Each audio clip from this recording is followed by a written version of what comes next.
that he will be speaking to us, and he will introduce himself and share his story. So I just wanted to thank you for coming and just share my excitement and about hearing your story.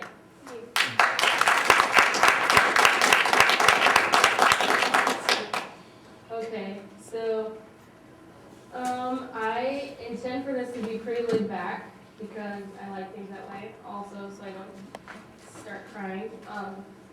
Okay, so as stated previously, my name is Eli Chevalier.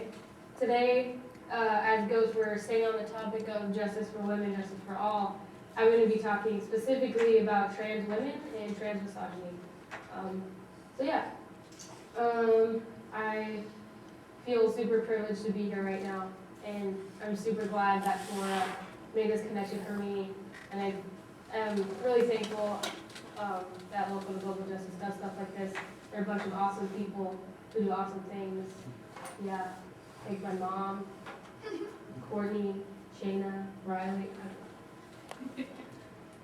I want to thank Jesus Christ, but not only Jesus, the Holy Spirit. Okay, so my name is Eli Chevalier. I'm 15 years old. I go to Tempe High School in Tempe. I am the president of Tempe High's GSA. I'm involved in drama club and club compo, which is medical program. Not relevant to this, but still. And for the past 4-ish years, I've been working with a nonprofit that implements primary prevention to stop sexual violence and all types of violence before they begin. So yeah, that's been a huge part of my life for a while. What's the name? Oh yeah, called Pure Solutions. That's stuff like Save and Serve. If you want more info later, I'll share that.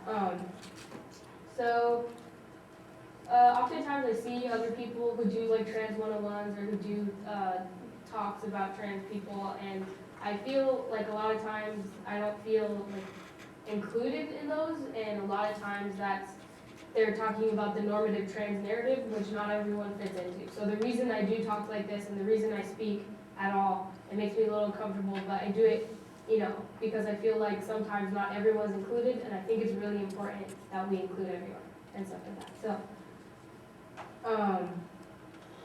the things I'm going to talk about, like I said, trans women and trans misogyny, I'm going to do a quick trans 101 because some people, don't have a basis of information on this kind of stuff, and I want to go over some terms to be used.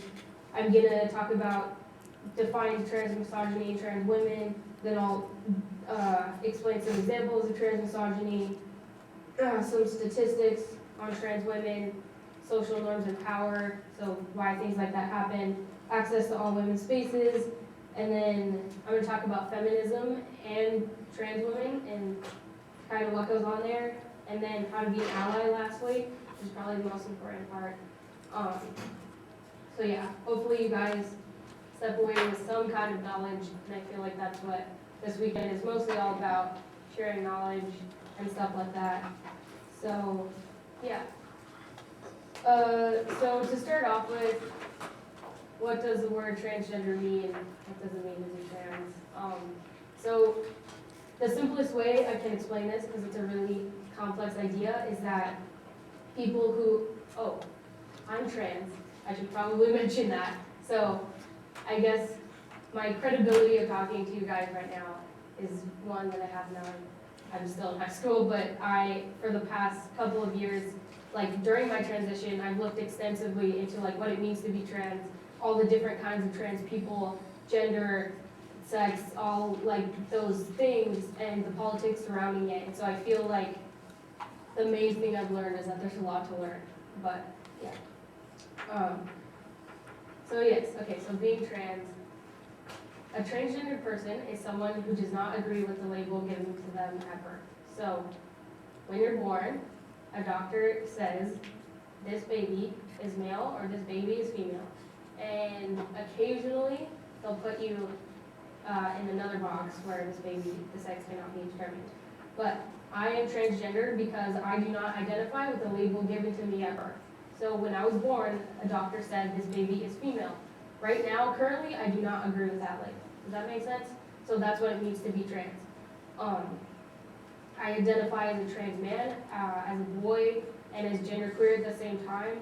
So regardless if I identified as a boy right now, if I didn't identify with female, if I didn't not identify with the label given to me at birth, I would still be a person of trans experience, right? So regardless of what my identity is, if I right now currently don't identify with the label given to me at birth, then I'm trans. I'm a person of trans experience. In this presentation, I'm probably gonna use the word cisgender, and a cisgender person is someone who agrees and identifies with the label given to them at birth. So trans meaning across, cis meaning same side, cisgendered people identify present day with the label given to them at birth. Does that make sense? And it's important to note when I say people of trans experience and trans people, I identify with my experience of transition. Some people, like let's say I transitioned and I'm a boy, I'm a man, whatever, and I just chose to identify simply that way. I didn't choose to identify with being a person with trans experience. That's okay too, right? So there's a difference between being of trans experience and someone identifying as a trans person. So I don't have to identify as a trans boy, but I do. Does that make sense? Okay. And then I'm gonna talk about two things a lot, which are cissexism and transphobia. And okay, a lot of times when people think of trans issues, they think of transphobia. And I think there's a difference. I'm gonna put that word on the board because it's like a newish word.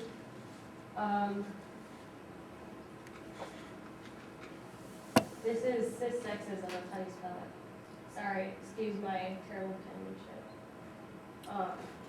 So, the reason I don't like the word, this is just me being silly. The reason I don't like the word transphobia is because it implies that there's a phobia happening. Phobias are usually panic attack inducing, they're really scary, they like the irrational fear of trans people. So someone who's transphobic, if they saw me walking down the street, would like have a panic attack from seeing me. So I think oftentimes what we're talking about is cissexism. And cissexism is the idea or the notion that cisgendered identities are more valid, more real, or more important than those of trans people. Does that make sense? So cissexism, if something is cissexist, it's implying that cisgendered identities are more valid or real or important than those of trans people. And that's why I try to stay away from the term transphobia unless I'm actually talking about transphobia. Because that's like, if you're working actively to oppress a group of people, or if you're like actively working to hate someone, it's not a phobia, you're being cissexist. Does that make sense? So it's like, kind of think of sexism and how it applies in that way.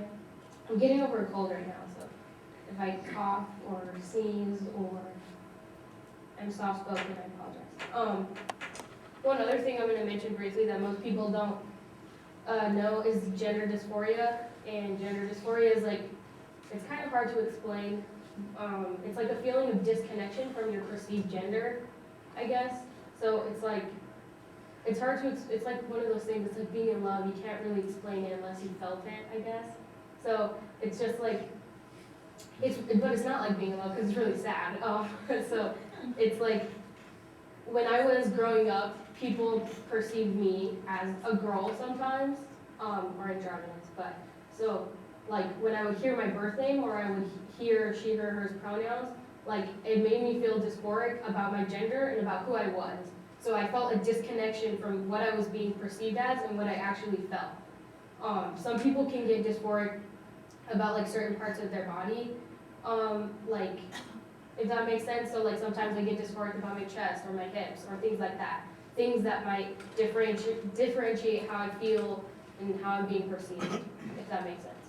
So when people misgender me, when people call me a girl or use she, her, hers pronouns when referring to me, it triggers my dysphoria. Does that make sense? So yeah, so transgender, not agreeing with the label given to you at birth. Cisgender means you do. People of trans experience don't always identify as trans. Cissexism, the idea that cisgender people's identities are more valid. And then there's transphobia, irrational fear or hate of trans people, and then gender dysphoria, disconnection from your perceived gender. Next to what we are actually talking about, trans women and trans misogyny. If you look at the word trans misogyny, well, you think of misogyny as like the discrimination of women, right? So it's kind of a cross-section between cissexism and misogyny. And it's really different from misogyny, and it's kind of really different from all types of oppression because there are two types of oppression working at the same time. So you have cissexism and you have misogyny happening at the same time, and that's what trans misogyny is. And you don't really see that often. Like there's no word for the discrimination of women of color.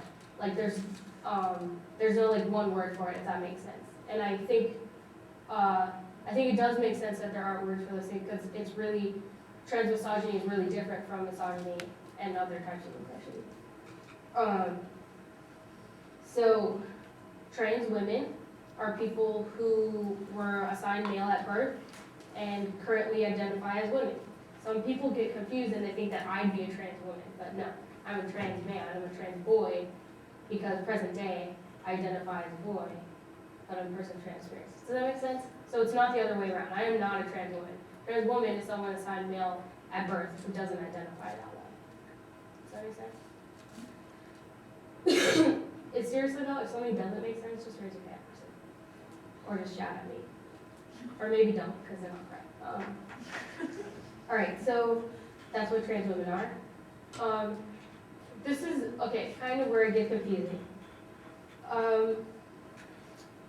So trans women are, okay, let's talk about it in terms of like culture as a whole, as like everyone, as cisgender people, whatever. So cisgender women are marginalized in their own terms, right? So sexism is a thing and it exists. But trans women are marginalized. If you think of the trans community, trans women are marginalized because, so it's kind of like double, if that makes sense. So if you think specifically about trans culture, I'm in a place of privilege because I'm perceived as male and because I was assigned female at birth. So in trans culture, being assigned female at birth is a privilege. Trans women don't have that privilege. And they also do not have the privilege of being perceived as male present day. Does that make sense? So it's kind of like a double whammy, if you will. So trans women are marginalized in that context, in trans context, and also in the greater culture. Does that make sense? So, yeah. So I have the privilege of being assigned female at birth and passing as male most of the time, and trans women don't have either of those privileges. Okay. Is that okay? Does that make sense? Okay, so some examples. Let's see. Okay, so every year we have Trans Day of Remembrance. That's on like November 20th, and it's remembering the people in the past year who have been killed that are trans, most of the time for being trans. And if you look at that list, it's primarily basically all trans women. You hardly ever see someone like me, you hardly ever see a trans man on that list. So on the list you see basically only trans women, and a lot of times the places that those happen are like in Brazil or other like South American countries. So yeah, so it's like the manner in which they're killed. It's really sucky to look at, and it's an example of trans misogyny because you don't see like just trans people. You see specifically trans women on that list, trans women of color. So yeah, does that make sense? Do you guys understand why that is trans misogynistic? So another example, let me just preface this, is that the word? Before I say this, I'm gonna use some language that's potentially offensive. It's offensive to me, but just for the sake of educating, I'm gonna say the T word. So if that bothers someone or triggers someone, I don't know, we can leave, I guess. That feels rude, but I don't want to trigger anyone. But okay, another example of transmisogyny would be if you Googled the T word, if you Googled the word training, and the word training is a transmisogynistic term. It's not a cis-sexist term. If you Google that word, you will only see trans women, right? You won't really see people like me. You won't see really trans men. The reason it's a transmisogynistic term is because it's used to oppress trans women, and it's used against trans women. People have called me the T word oftentimes, yes, but that doesn't mean that I can reclaim it as my own. Groups of marginalized people reclaim derogatory terms used against them sometimes, but I can't reclaim the T word. For example, the N word. Some people have reclaimed that derogatory term as their own, right? But okay, a way to explain this, anti-Mexican slurs have been used against me, but I'm not Mexican. I'm of Spanish descent, right? And so, check in with my mom. But that doesn't mean, so just because people call me these words doesn't mean that I can take them up because I'm not Mexican and I'm not a trans woman. Does that make sense? I mean, and there is conflict with that idea in the trans community. Some trans guys are oh no, blah, blah, people call me that so I can reclaim it as my own and I can, use that word for myself. But it's a transmisogynistic term, not a cis-sexist one, right? So, and you see transmisogyny and everything, the statistic of trans people in America who are killed every year is 1 in 12. But if you look at trans women of color, that statistic is 1 in 8, right? So transmisogyny is real, it happens, it's apparent.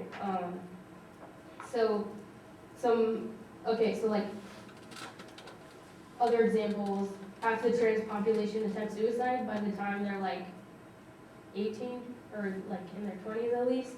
And trans youth make up 18% of the homeless population. So if you look at the larger population of homeless people who are trans, yeah.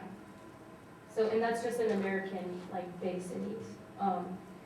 Trans women are more likely to be attacked, they're more likely to be raped, more likely to be killed than trans men. And it's not to say that those things don't happen to trans men, because they definitely do, but the likelihood of you getting attacked as a trans woman is far greater.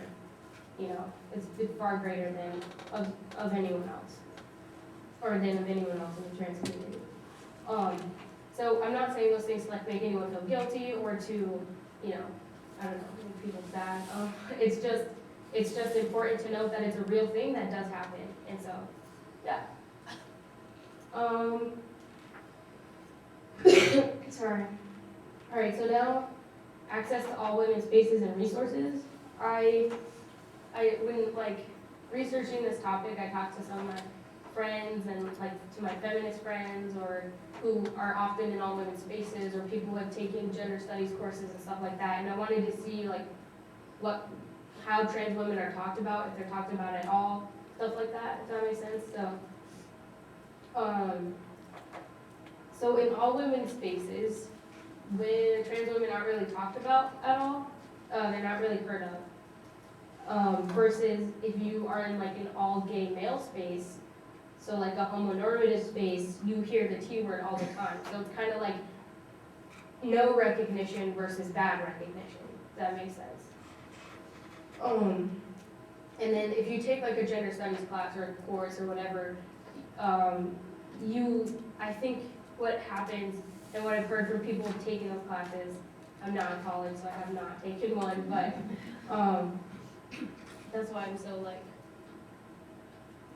intimidated by the idea of this room.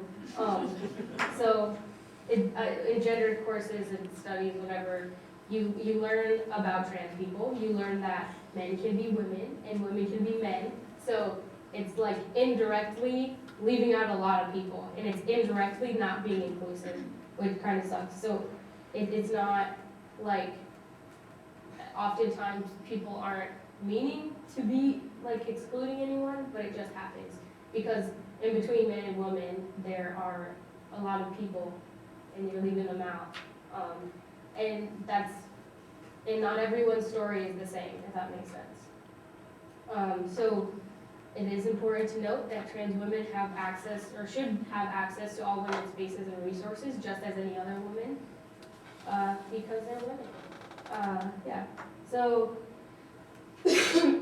another thing, when I was looking online for information about trans women and trans misogyny, you saw I saw this recurring conflict of cisgendered women who are radical feminists and trans women. So I don't know. And I was looking for information that wasn't biased or that wasn't, yeah. But, okay, to explain this, so in the first waves of feminism, and this is just, I'm just going to talk about how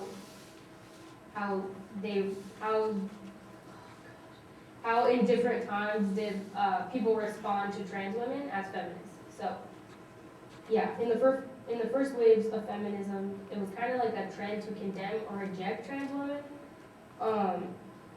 In the second, it was they rejected trans issues as ever theirs. So like when trying to solve issues of feminism, trans women's issues were not theirs.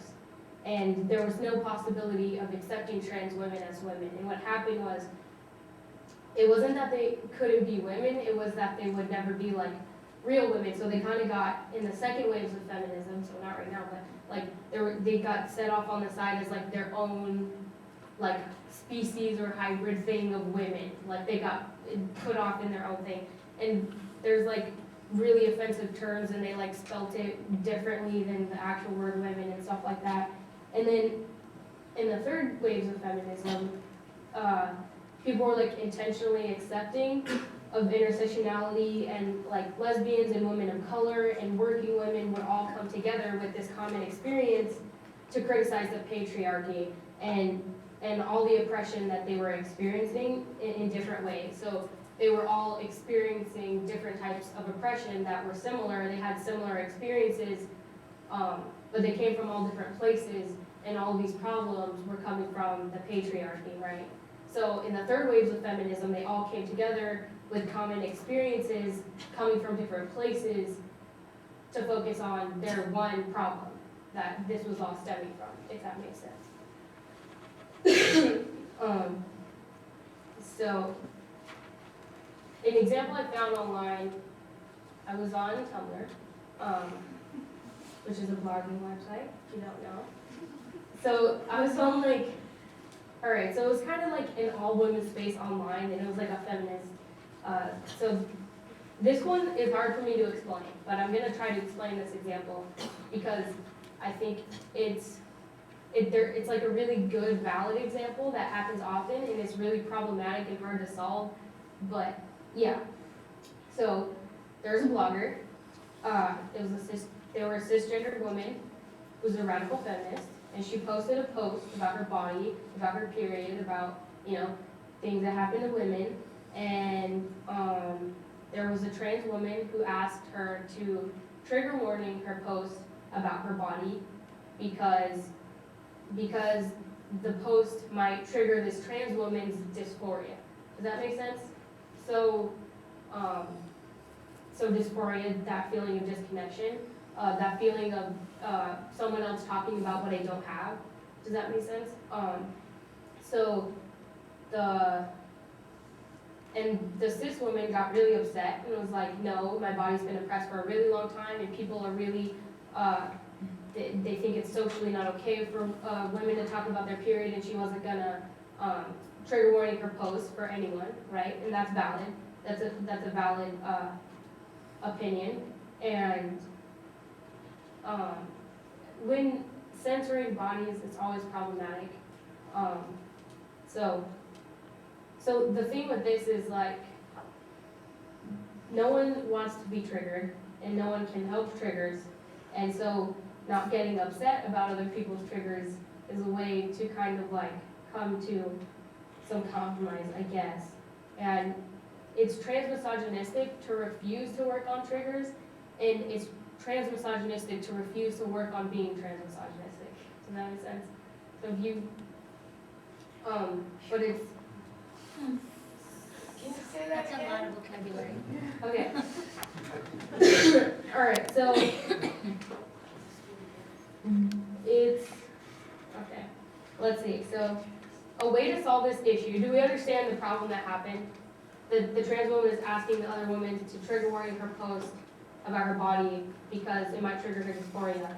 And this woman, the cisgendered woman, was like, no, ain't nobody gonna tell me what to do. This is my body, this is what happens to me, and I've been oppressed for so many years, and people think it's socially not okay for me to talk about my period, but I'm gonna talk about it, blah, blah, blah. Does that make sense? Yeah. So, then I'm saying, like, that it's a difficult problem to solve. But the thing with triggers is that no one wants to be triggered. No one can help triggers. And for this person, it's transmisogynistic to refuse to work on triggers, right? So it's not transmisogynistic that this person was standing up for their body and their rights, but it's transmisogynistic to refuse to just work on it, to refuse to just think about it and say, okay, stuff like that. So I'm just trying to give an example of in all women's spaces, although this one was online, just like the kind of conflicts that might come up, because these are really valid conflicts that do happen. And God, I am just and then I said it's transmisogynistic to refuse to work on being transmisogynistic. So it's kind of like if I were to put another word in there, like it's racist to refuse to work on being racist, So, I thought you were raising your hand. All right. So I hope that made sense. Okay. So now I'm going to talk about being an ally, which is it's really important. Ways that we can work on all that stuff. So it's important to understand what an ally is, because an ally is not a friend. An ally is not someone that likes you or feels sorry for you. An ally is a person in a place of privilege who actively works and engages on behalf of people who are not in a place of privilege. Does that make sense? So, for example, I have a bunch of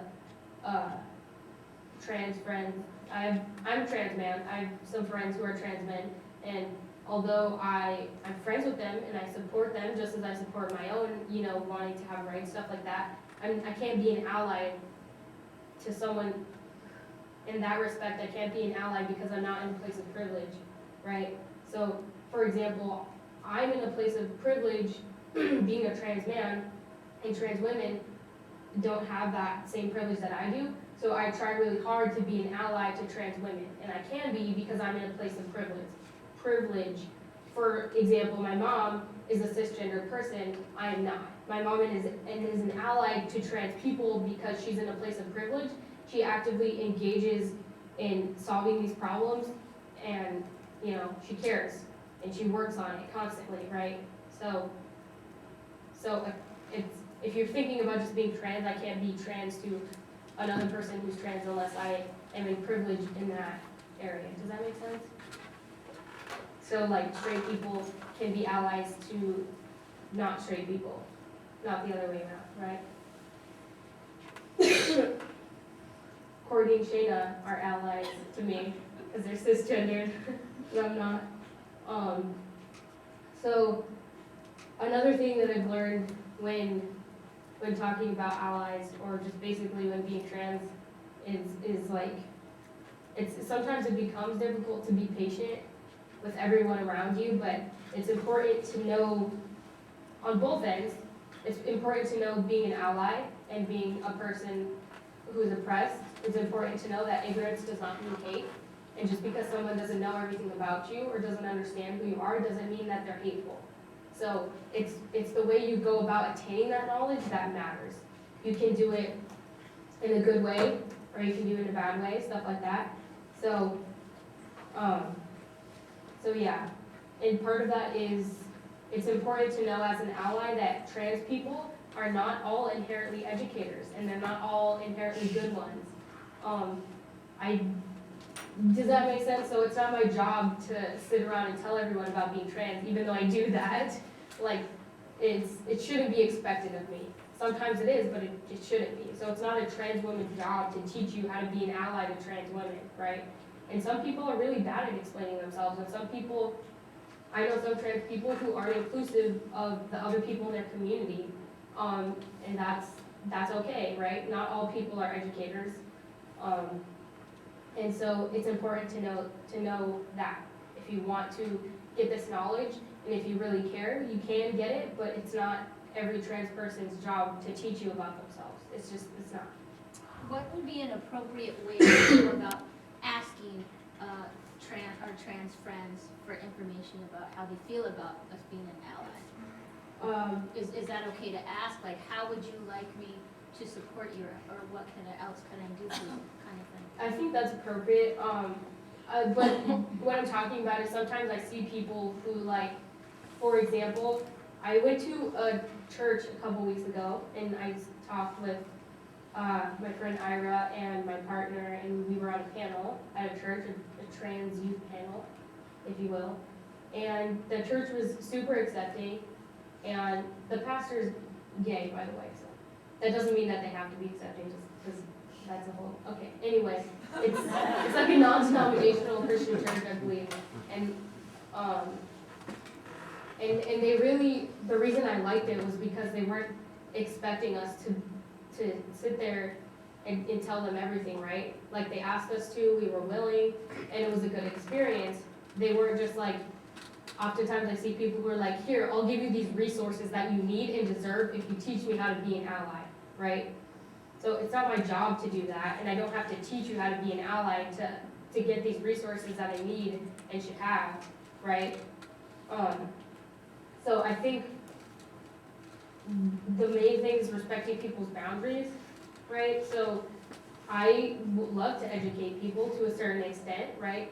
Like, sometimes people are okay with answering questions about bodies, and sometimes people are not. So it's important to communicate boundaries. If you have a trans friend that you want to talk to, or if you know a trans person that you want to ask a question, like, I'm super open about it, and I'll tell you everything I know, just for the sake of making things better for other people like me. But some people think it's super offensive if you ask them about their body, if you ask them what's in their pants, because really, if you're not sleeping with them, it's none of your business. So some people get really offended, some people don't want to talk about it at all. Some people will tell you to Google it, which kind of risky, but but it's a way to get knowledge, I guess. So I think just being respectful of boundaries, if that makes sense. So it's okay to ask questions, but if they're like, no, don't want to answer your question, be like, okay, you know? So, because that's okay too. So, and also, one thing that, speaking of that church, is important to note that diversity won't fill a space that's not safe and not comforting and not accommodating to diversity, right? So if you're not providing a safe place, you know, because I was a little bit hesitant at first to go speak at a church about being trans, because, you know, you don't know. So, but they weren't, you know, they created a safe space and a safe environment. They weren't just expecting diversity to show up if I'm not, you know, leaving diversity some cookies, some drinks. We made Valentine's. I mean, I'm not saying that's how you achieve a safe space for diversity, but they're really respectful of us and stuff like that. So if you want diversity, make a space that's good to accommodate it. If you want to ask people questions, or if you want them to come up to you, make yourself a safe space for diversity, right? Be understanding, stuff like that. I keep seeing people like almost raise their hand. Okay, let's do it, YOLO.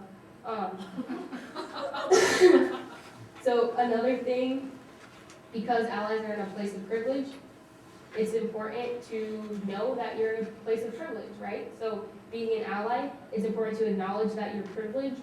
And regardless if you, Could you explain privilege just a little bit? You keep saying that over and over. how to explain, privilege, Like you said, me being cisgendered is, I'm privileged over, because you're not oppressed, right? I am for being trans. okay, In that respect, you're privileged. based on that I'm cisgender, Yeah. okay. Let's see. But then there are other parts of us where I'm more privileged than you, right? Because you're male and I'm not. Right. So when we think of present day about how we're being perceived, I'm more privileged than my mom because sexism applies to her and it doesn't apply to me, right? Do we know what privilege is? All right. No, it's okay. I think you know what privilege is. I do. Okay. No, but I do want to make sure everyone understands. So that with privilege, it's important to acknowledge. It's important for me to acknowledge because I pass as male that I have more privilege than my mom. It's important for my mom to realize as a cisgendered person, she has more privilege than I do. So even though my mom is not actively oppressing any trans person, it's important for, if you're in a place of privilege, to acknowledge that you're in the oppressing class, right? So you're in the group of people who are oppressors, but you may not be one. So basically just acknowledging that, the place that you're in, right? And I don't like people who get all like stuck up about privilege or whatever. I'm just saying it's important to just acknowledge it every once in a while, right? Because there are things that we take for granted, and I try most of the time to acknowledge that my own privileges.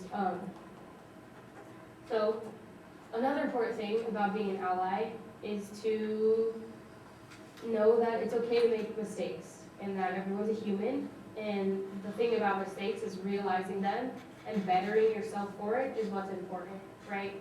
So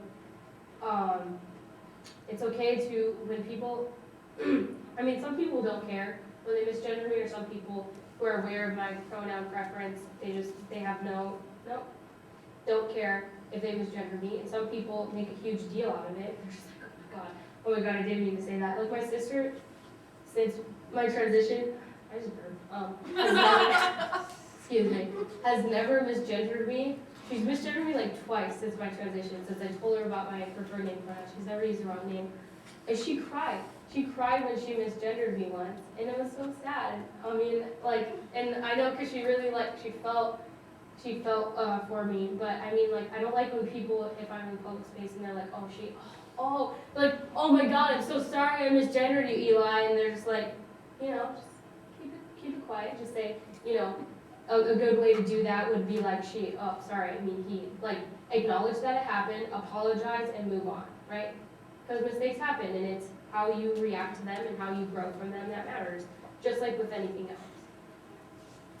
I don't know if you feel comfortable talking about this, but you shared with me a really interesting story about how you went about letting your teachers know in the school and kind of how you were engaging in social activism, how you let them know about what you prefer to be called.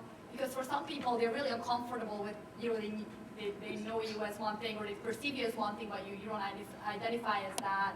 How do you navigate that? Do you feel comfortable sharing that? Oh, for sure. Do. And just so you know, right now, I feel comfortable answering anything. So if you do have inappropriate questions or questions you're unsure about, you can ask them right now. I'm in that kind of mood.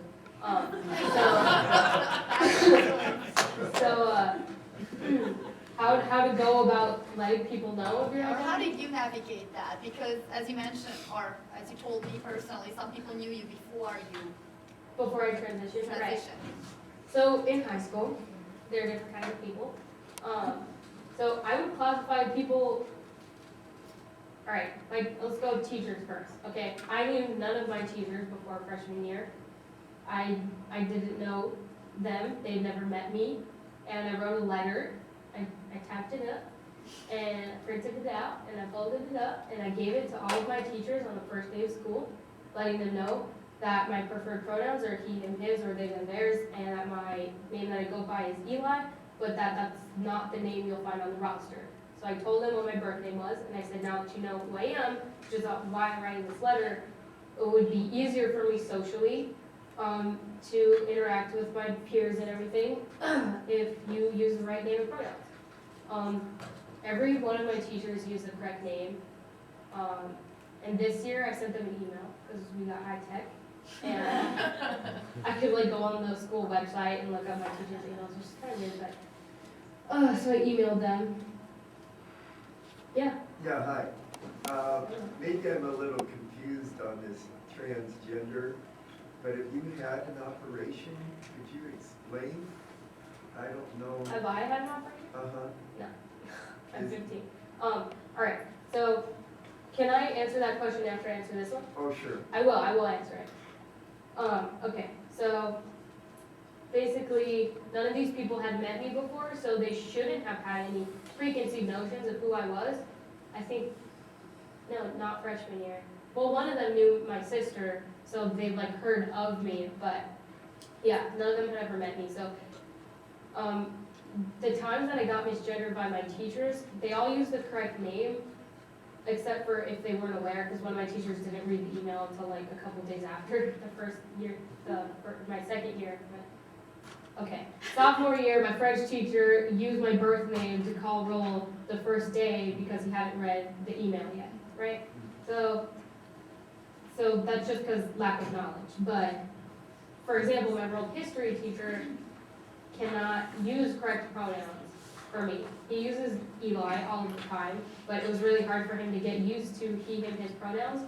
And that's not because he knew me before, and it's not because he saw me grow up and can't let go of his connections from me. It's because to him, I don't look like a guy, right? So I know what's really happening. But, well, there are probably a lot of reasons that misgendering happens, but, so with that, I just let it be, or I'm just like he, I just slightly correct them. And so I went to like 2 different middle schools growing up. And so when I went to high school, some people had never met me ever. Some of them had been my best friends since kindergarten and I kept in contact with. They knew my preferred name and pronouns, and they were great allies. Some of them I hadn't talked to since middle school. I hadn't talked to since my transition.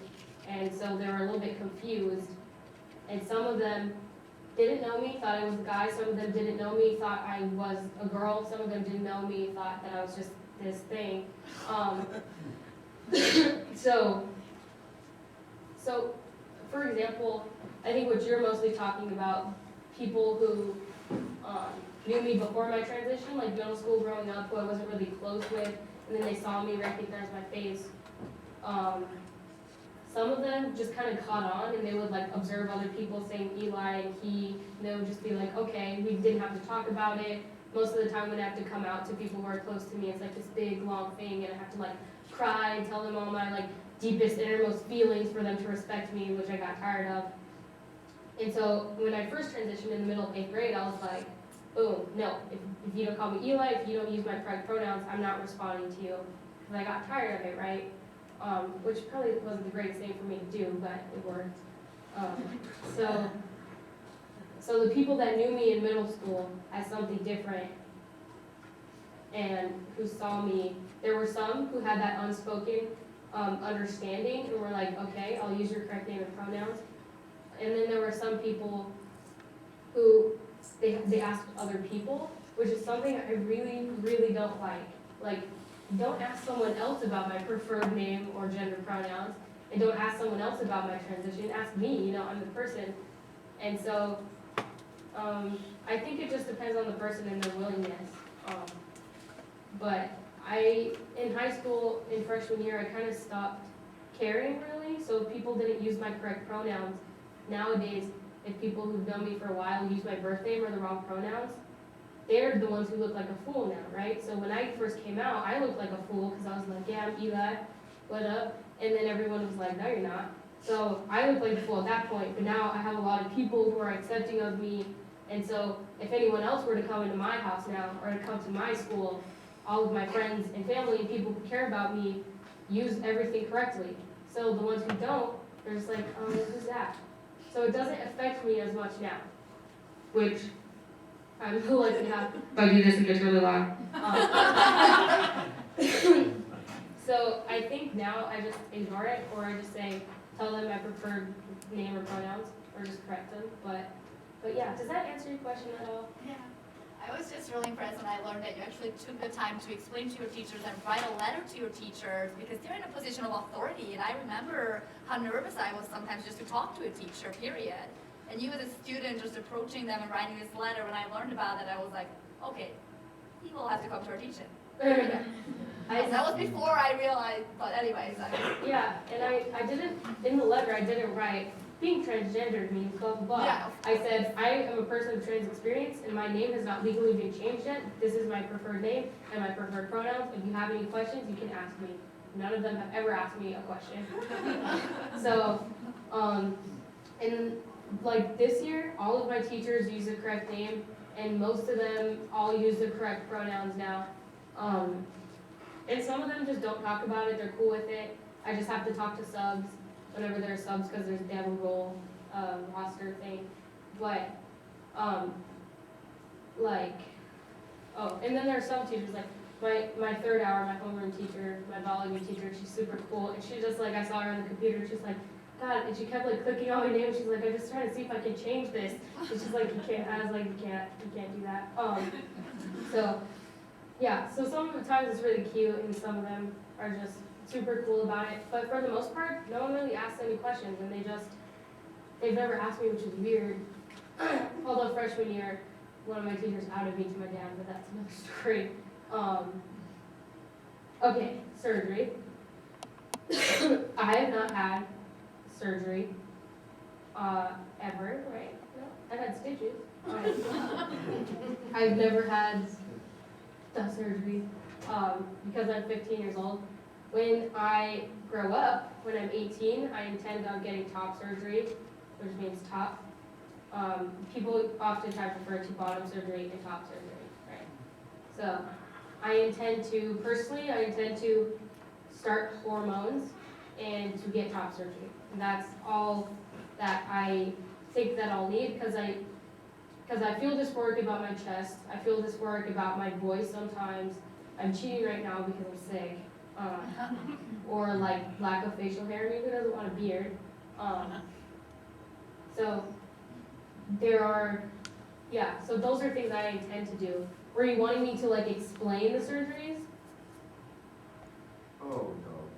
Okay. I would understand it anyway. Yeah, I'm sure you could Google that one. Yeah. I was just wondering what comes first. I don't know the order. Oh, there is no order. There is no That's order. the beautiful thing about transitioning is it's a thing that could go on for a year. It's a thing that could go on forever. Maybe I get surgery and then I get hormones, or maybe I get top surgery and I don't get hormones, or maybe I get all of the surgeries and all of the hormones, or maybe I do none of that and I'm just cool with how I am right now. Maybe I bind, maybe I don't, maybe I dress like a guy, maybe I don't. There is no order, and that's something that people often teach in Trans 101s is that you get hormones, and then you get top surgery, and then you get bottom surgery. Well, and then you change your name before all that. But there is no order, right? I can do it however I want, right?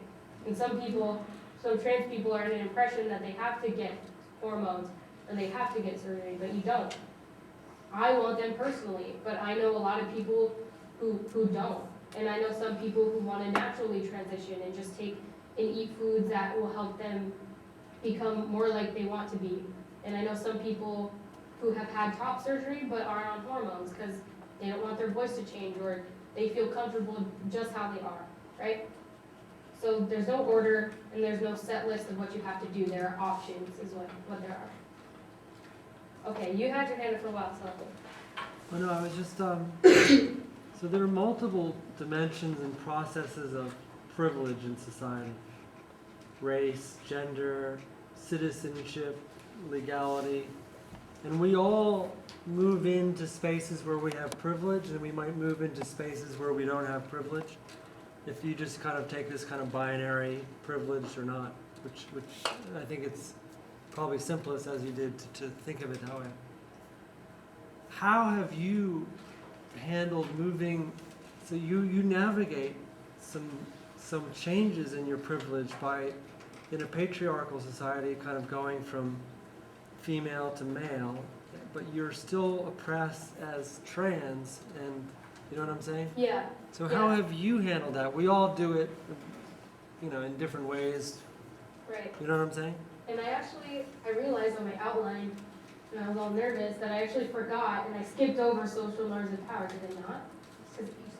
Yeah, I think I did. Okay, so what I was gonna talk about was, like, growing up, there are, like, gender roles and expectations and things you have to do, and then there are social ladders, and the patriarchy is what applies to most of this.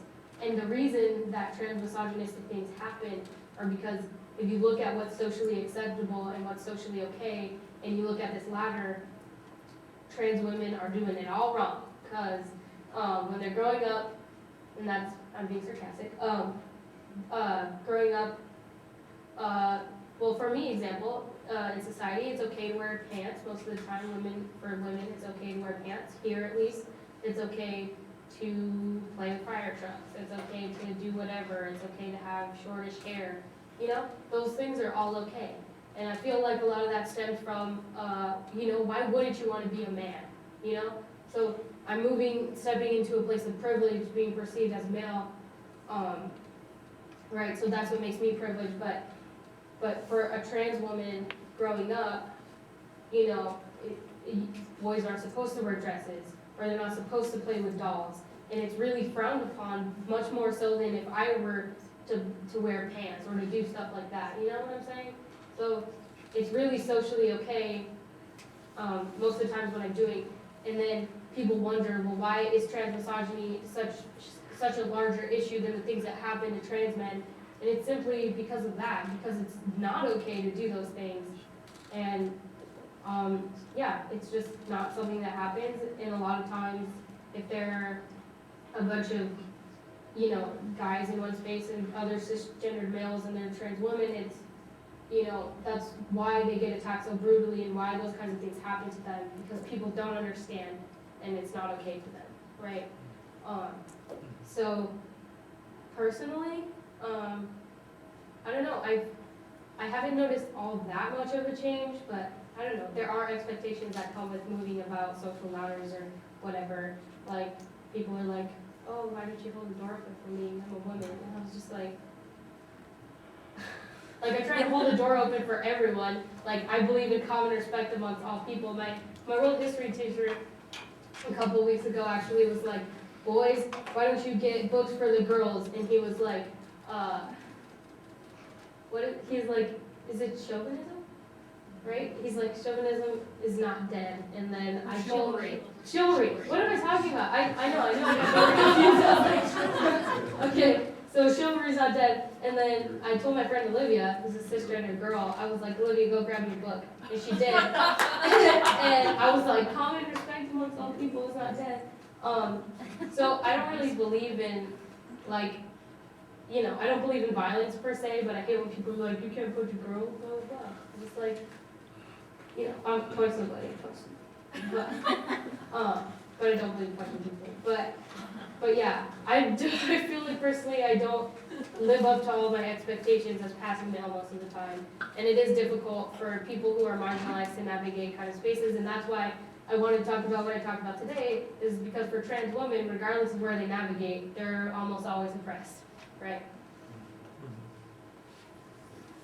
Yeah, I ran unsuccessfully for school board, but one of the things I'm concerned about are people aren't as well adjusted or have more, have some more self-esteem issues who are in a trans position. I know there's a student at Marcos who used to be at Marcos who was a trans woman, and I never got to interact with him personally, but he had a lot of challenges and so forth.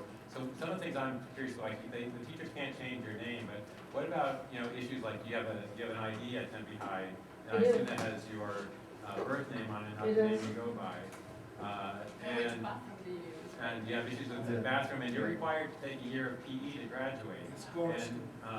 And so how do you navigate those things? And I think you're in a better position to navigate them because you have a really good head on your shoulders and you've been able to adjust this. But there are lots of other folks who are much more vulnerable. And so I'm curious about what the school should be doing, what they're doing now, and what the school could be doing that would make your situation better. Well, it sucks. And they're doing it all wrong. I'm just kidding. So That's, and I have been putting PE off since before I was in high school, because I probably am gonna take it in the summer. And the reason I'm gonna take it in the summer is because in the summer it's co-ed. So, if I were to take it during the school year, I'd have to take a girls' PE, which I'm okay with because it's easier than the guys' PE, but I don't want to be in an all-girls class because that outs me to every single person who's in that class or who sees that class. And I'd be doing it for an entire year. And I'm totally okay with doing PE, but I have to take a co-ed one. So, I don't know, I don't get why everyone can't run the same amount of laps. I don't know that that would be changing anytime soon, but it's definitely something that's concerning. When I started high school and now, well, in the beginning of this year, I was the only trans person in my high school that I knew of, right? Because sometimes trans people aren't out. But I was the only trans person that I knew of in a couple hundred people. Several hundred, I don't know how many. A lot, it seems like. But now, there are 2 other trans people at my high school that I know of, and they're my close friends. And it is hard for them, like my friend Aiden, writes their name on the top of their on all their papers, writes Aiden. And a lot of my teachers didn't know of Aiden's preferred name, and they never told their teachers. So, like, so, and then my math teacher was like, do you want me to call you Aiden, or, because you never told me about it, and I was like, yeah, you should write an email, because that's what I did. But it is difficult to navigate, especially for people just coming out, or who aren't as comfortable, or who have different home lives. So yeah, and I think it's interesting now that there are 2 other trans people. They're pretty laid back about bathrooms. I am best friends with the nurse at my school, so when I have to go to the bathroom, I go to the nurse, and I use the guy's bathroom. She has a girls' and a guy's bathroom and the nurse. But I feel like it's a safe space for me, because it's just a one room with a toilet, like all the other bathrooms. It's clean, it's just private, you can lock the door, it's just fun. It's just not, it's not gross. So I feel super lucky to have that option, but she's closed during 8th hour, so I have to go to the bathroom during 8th hour. And recently, I've been trying to go to the bathroom, but it's not fun. Bathrooms aren't really safe spaces generally for trans people. They usually have bladders of steel, like myself. I can go I made a bet with my sister freshman year that I would never use a bathroom at school for my entire high school career, like during school hours. I obviously failed, but it seemed plausible to me because I was so scared of bathrooms. So I don't use a girl's bathroom. If I have to go to the bathroom, I use a guy's bathroom, and if there are people in there, I leave and go to another one. If there are people in there, I go to class and go pee, or I just wait until everyone leaves. But generally, like I said, I use the nurse's bathroom, but that's not available to everyone, right? So I think it is an issue if bathrooms suck. But yeah, so PE, does that answer any questions? I kind of bad. No, I think it's very Well, can I just share? Me and Eli's mom, freshman year, Eli had an issue of keeping his phone in his pocket or his backpack. It got taken away frequently. So even something that simple that parents just go and collect, the cell phone. It was, I'm Eli's mom, I'm here to pick up his phone. And then there's whole issue of, well, I don't have his name down, and then I have to remember, okay, wait, you have it under, and give the birth name. And then there's this look, initially there was this look, but by the second time, they recognized who we were, and it wasn't that big of a deal. So, but just things that just little things that happen that you forget, and I'm always around Eli, and even to hear other family or old friends use his birth name is, even in my ears, just wrong, just feels off. I know that in health class in California, we didn't have any awareness of trans identities at all. Is it now or no? No, don't even get me started on health class. I took health last semester, and it was the worst experience of my life. Not actually, but it was terrible.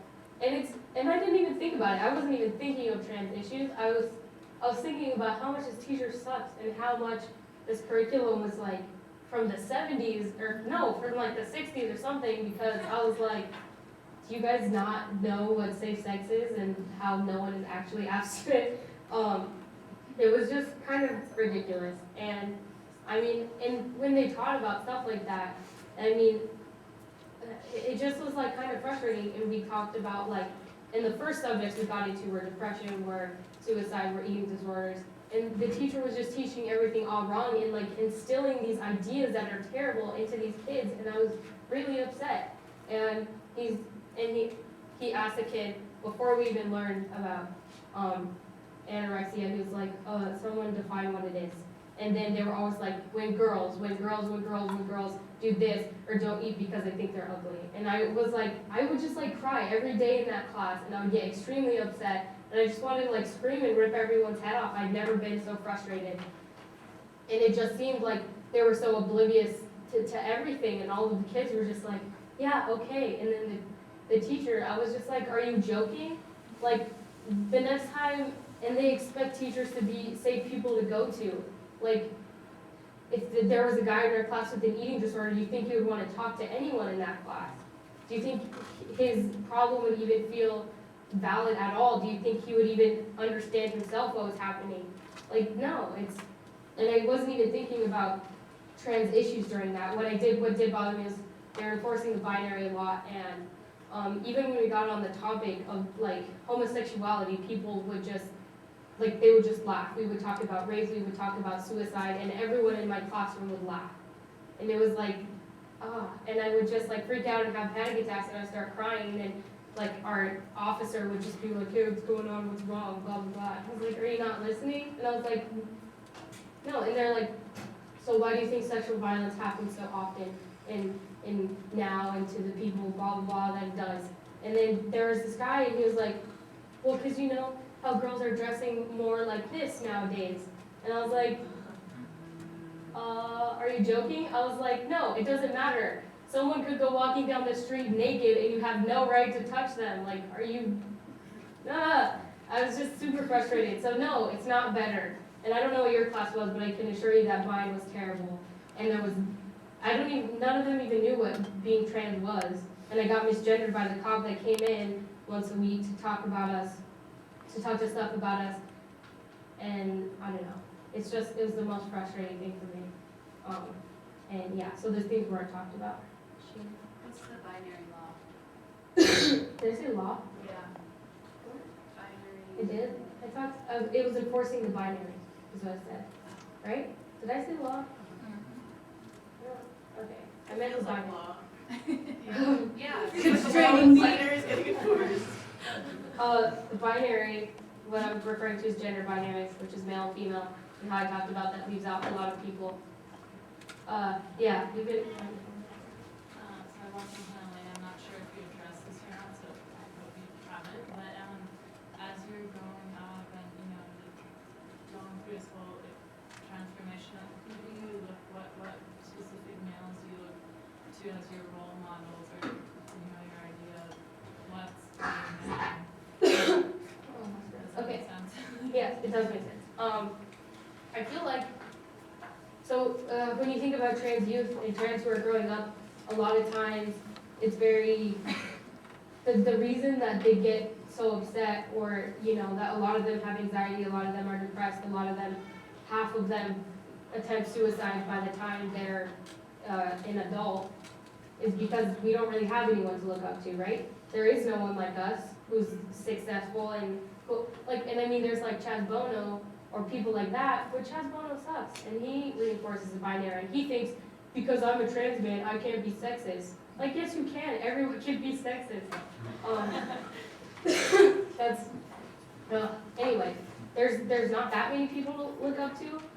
I think everyone individually kind of finds their own people to look up to. Like, I look up to people. There was no like specific male figure, and there was no specific trans male figure, or no specific cisgendered male figure. I mean, like, I look up to Tegan and Sarah because they're awesome, but, but they're not of trans experience, so they're not exactly like me.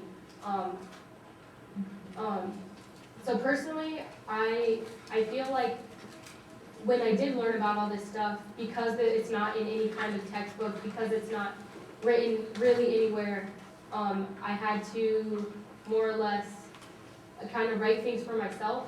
And the only way that I could learn was from other people's experiences. So I would stay on YouTube sessions, like for 4 hours in the middle of the night, watching people's transition videos. And when I thought about these things, I thought about, okay, that's cool.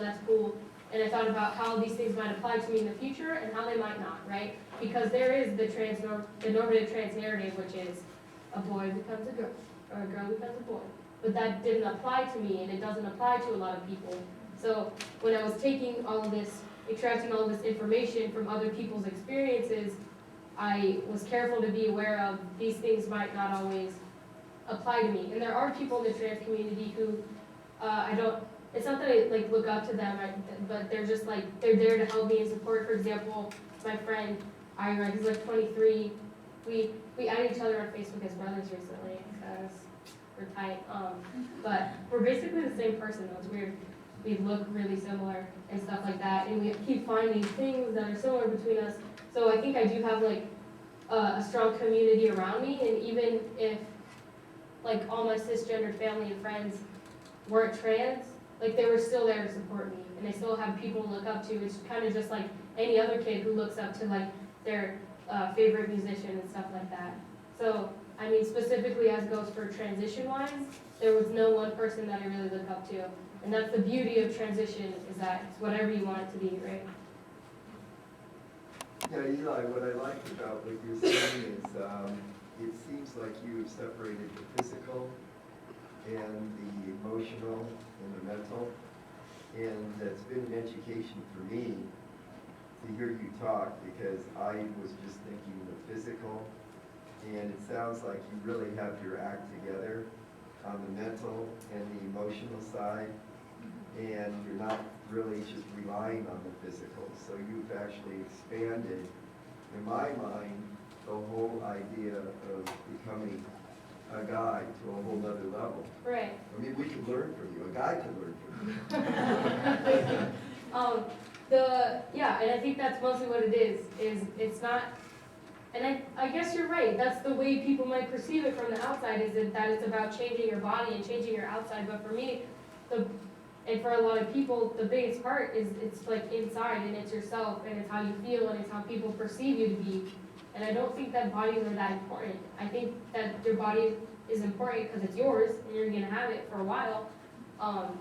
But I think yeah. I don't like teaching about like surgeries or hormones or stuff like that. I mean, I very well could, but that instills the idea that you must go on hormones and that all trans people have surgery in this order, because that's definitely not true, right? And for the most part, it is an emotional experience, because the emotions that you feel growing up and what bring you to the point of wanting to transition, they're really extreme, and it's really difficult to understand and deal with. And I think the most, and for some people it's not as difficult. For some people as kids, once they get that idea, their parents are super supportive, and they transition when they're wee little babies. But I think it's definitely has a lot to do with emotion and about your thinking and about the way you're perceived and about society, because gender is a social construct, and we made it up.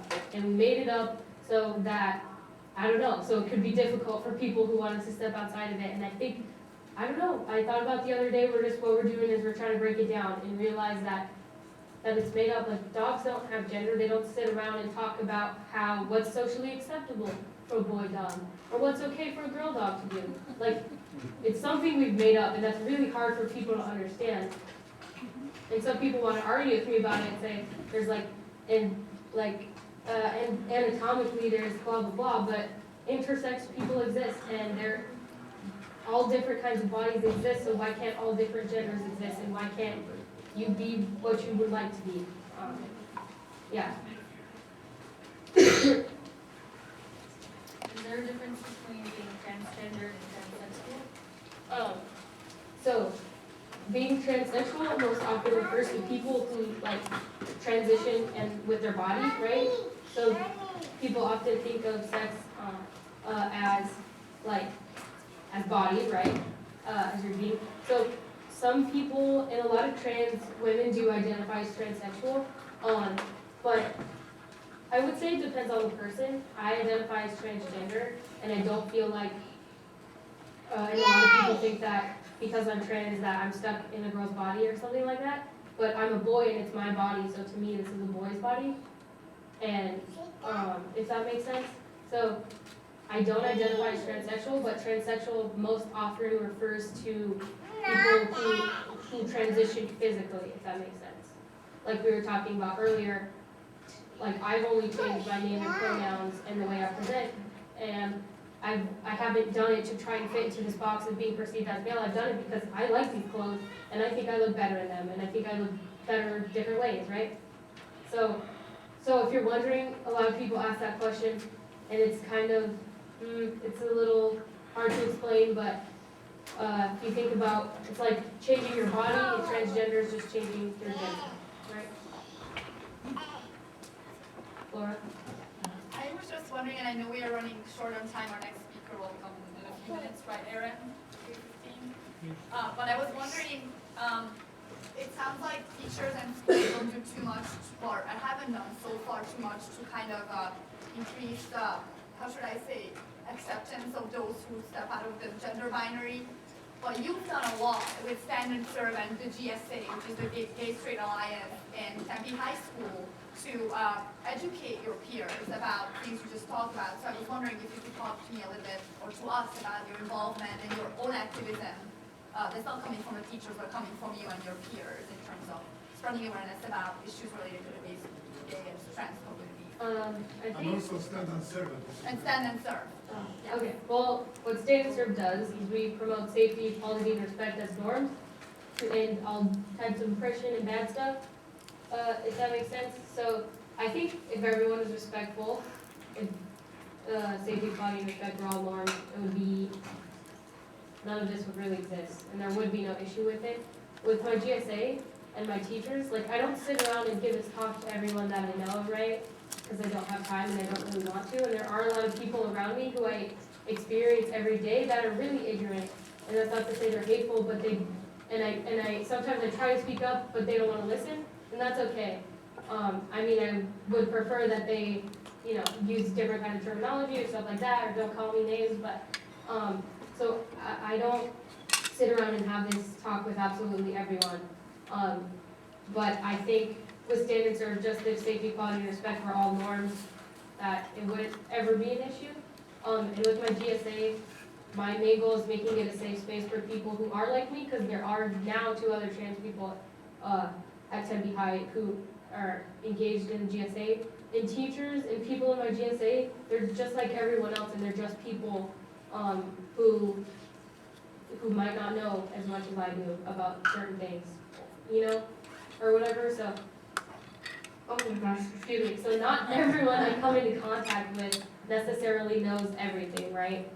I mean, I wish they did, and I wish I could just like touch everyone and they'd just be like, boom, knowledge. But yeah. But I think we are with Stand and Serve trying to make just so like not just trans identity can be accepted, but so that everyone can be, right? So I just wanted, in the GSA, I just wanted to make it like a safe space. Does that make sense? Did you have a question? I've never heard this 50-year-old more articulate and brighter than you. Just one sentence. At what age did you come to a realization about your identity? Someone asked me this at the church thing. I would say there wasn't an age, because I didn't like have an epiphany. Growing up, I like wore basketball shorts and I wore just whatever kind of shirt, and it was never an issue to me. I just didn't care. It was just me wearing clothes that was comfortable and me having hair that I wanted and me doing what I wanted. But when puberty happened and when being a teenager happened, it started to become extremely uncomfortable and it started to become extremely difficult. So it wasn't really an issue growing up. And I've never felt like a girl, right? And people are like, oh, you know what I'm saying, you used to be a girl. No, I didn't. I was a person and people perceived me to be that way, right? So I was a person in, you know, whatever kind of body, and then people perceived me to be a different way than I was. I was never a girl, right? And I experienced things differently than, I didn't experience them as a boy, and I didn't experience them as a girl. I experienced them as myself, right? Does that make sense? So, so there was no certain age, but I would say, I started my transition in the middle of 8th grade. I was like 13? Okay. So, was that, how old was I? You're about 13? 13, 12, 13. So, because that's, like 13, 14, I would say, yeah, 13ish, because that's when it became really, really difficult for me. And I was like, and that's also when I learned that I had an option, and that I had an option to tell people, hey, you know, I would like it better if you use different pronouns and a different name. And it was as simple as that. Well, it's not simple, but yeah. I just wanted everybody to take the chance to thank Eli for coming out here.